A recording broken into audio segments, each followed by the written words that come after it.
Welcome to the Trojan War. 10 years of divine interference, petty grudges, and extremely questionable decision-making, now told with smiling plastic faces and detachable heads. Myths are brutal, gods meddle, people die, but Lego makes it adorable.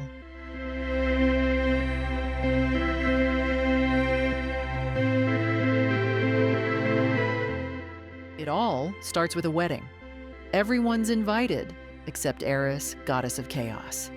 So, she does what any reasonable immortal would do. She crashes it and throws a golden apple into the room. The apple says, "For the fairest." 3 goddesses immediately decide it's about them. They nominate a mortal, Prince Paris, to judge. And just to keep things fair, each goddess bribes him. Power, victory, or the most beautiful woman alive. Paris picks Aphrodite, so she gives him Helen. Tiny problem. Helen's already married. Paris and Helen run off together, and mythology, or history depending who you ask, hits the gas. Menelaus loses his wife, and suddenly every Greek king has to go to war over it. Because honor, and maybe also egos. Definitely egos. The Greek kings gather to discuss strategy, which mostly means yelling around a table. Agamemnon says war. Odysseus says please no. Everyone else shrugs and packs a spear. 1,000 ships set sail. Either that, or the poet just liked big round numbers. Either way, it's a lot of rowing. Odysseus tries to dodge the draft by pretending he's insane. He plows the beach with a donkey and a salt cart. It doesn't work. Meanwhile, Thetis gives baby Achilles a magic dip in the river Styx. She holds him by the heel. That one missed spot will eventually cause a lot of trouble. Achilles grows up into a war hero, a diva, and a walking torso. And he never lets you forget it. He knows he's invincible, except for that one glowing heel. The Greeks arrive at Troy and set up camp. And then, nothing. For 10 years, they mostly roast chicken, polish helmets, and complain. The war drags on for 10 whole years. There are battles, there are speeches. Mostly there's boredom, dice, and questionable hygiene. Achilles refuses to fight, so his best friend Patroclus borrows his armor. It seems like a good plan until it isn't. Hector kills Patroclus. Achilles does not take it well.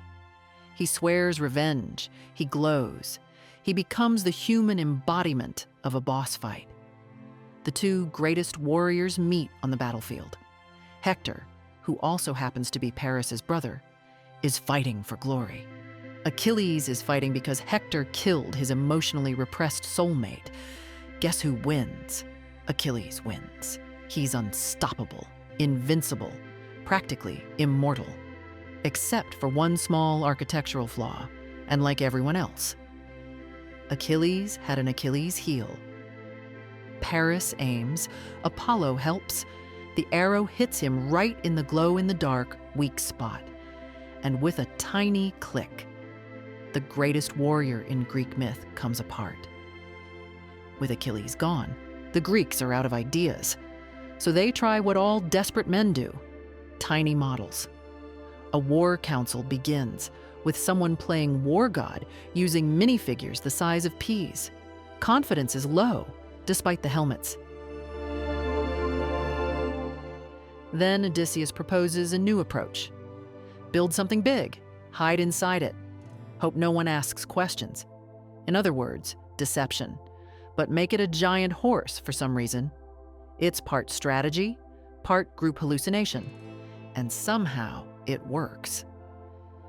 The Trojans find the horse outside their city and say, well, that's weird.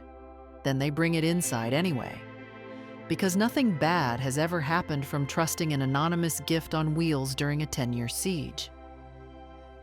Crammed inside a wooden horse for hours, the Greek soldiers pass the time, whispering, sweating, holding their pee, trying very hard not to sneeze.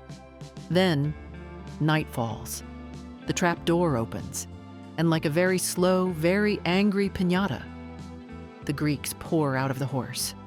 They open the gates, the army floods in, and just like that, Troy falls. Buildings collapse, statues crumble.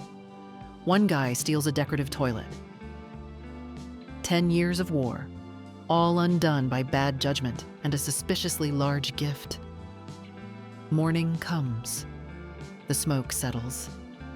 And in the rubble, a fallen city, a broken helmet, and a horse that no one's taking credit for.